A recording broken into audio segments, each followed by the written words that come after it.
The war in Ukraine now, and a southern Ukrainian city is at risk of flooding after Russian forces hit a reservoir dam nearby.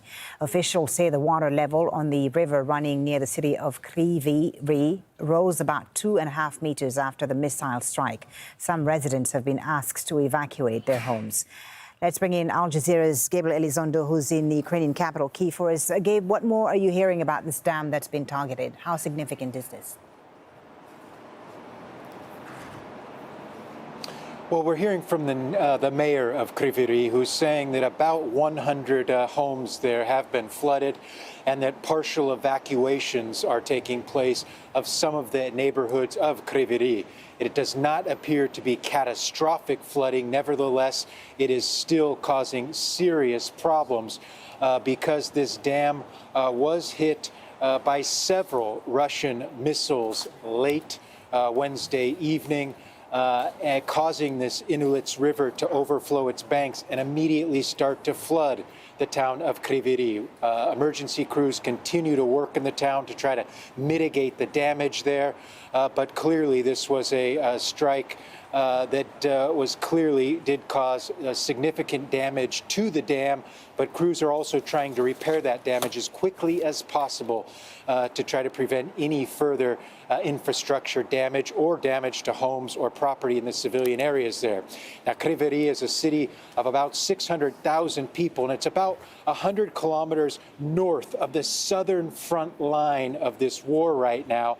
It's unclear exactly why the Russians would want to target this, but perhaps it's because Kryvyi Rih is a hometown of President Volodymyr Zelenskiy. Also, potentially could, with the overflooding of the banks of the river, could help infringe upon Ukrainian supply routes to the southern theater of this war.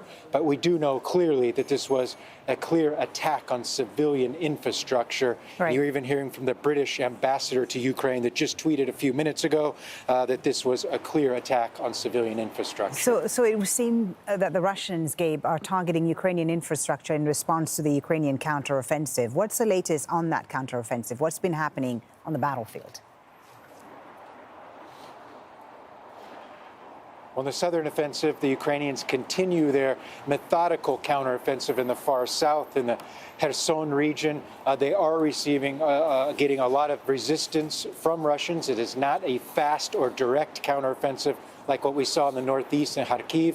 What essentially the Ukrainians are trying to do is encircle large battalions of Russian troops and cut them off from their supply routes. But it is fierce fighting in the south. Just overnight, the Ukrainians were able to shoot down at least one Russian military plane and launched at least 13 strikes against Russian military positions. But this is according to at least one Ukrainian military official I spoke to fairly recently. He said the counteroffensive in the south could go on for weeks, perhaps even months. He said that it is all dependent on one thing, and that is military arms, sophisticated weapons from the West. He said the more of that we get, he said, and the faster, he said, the faster that this counteroffensive can go on. But clearly, stiff, strong fighting by both sides in the south in this counteroffensive at Kherson. Now, thank you very much for that, Gabriel Elizondo, reporting there live from Ukraine's capital, Kyiv.